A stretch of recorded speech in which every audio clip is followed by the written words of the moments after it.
इथे खरंच काही वाव मिळत नाहीये काम करण्यासाठी. माझी कोणाबद्दलही तक्रार नाही. आमदारांबद्दल मला आमच्या निलेश राणे साहेबांच्याबद्दल मला खूप अभिमान आहे आणि गर्व सुद्धा आहे. पण इथे इतर जर काही बघायला गेलं तर तसं काम करण्याला वाव मिळत नाही. संघटना वाढीसाठी ही वाव मिळत नाही, कारण आम्हाला विचारात घेतलं जात नाही. आणि ह्या सगळ्याला म्हणजे इथे थोडं गुदमरल्यासारखंच होतंय मला, कारण मला संघटना वाढवण्यासाठी मला खूप प्रयत्न केले पण आणि करायचे पण होते. पण जर म्हणजे सरळ डावललं जात असेल तर इथे म्हणजे खूप त्रास होतो, मानसिक त्रास होतो.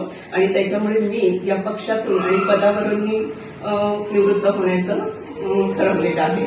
आणि प्रेस घेण्याचं कारण की म्हणजे हे यापूर्वीच मी ठरवलेलं होतं, पण आताची वस्तुस्थिती बघता की आताच्या होऊ घातलेल्या निवडणुकीचं जे काही म्हणजे जे ठरवलं गेलं, जो फॉर्म्युला ठरवला गेला, तर त्याच्यातही मी नाराज आहे. कारण तेंडोली हा शिवसेनेचा बालेकिल्ला आहे, तसाच पिंगुळी हा सुद्धा शिवसेनेचा बालेकिल्ला असताना तिथे भाजपला सीट सोडली गेली आणि त्याच्यामुळे थोडंसं म्हणजे नाराज होण्यामागचं तेही कारण आहे. आणि ह्या सगळ्या कारणामुळे मी आज पक्षातून म्हणजे शिंदे गट शिवसेनेमधून मी आज बाहेर पडत आहे. त्याचबरोबर माझ्याकडे असलेलं ओबीसीचं जिल्हा प्रमुख पद त्यालाही मी राजीनामा देत आहे.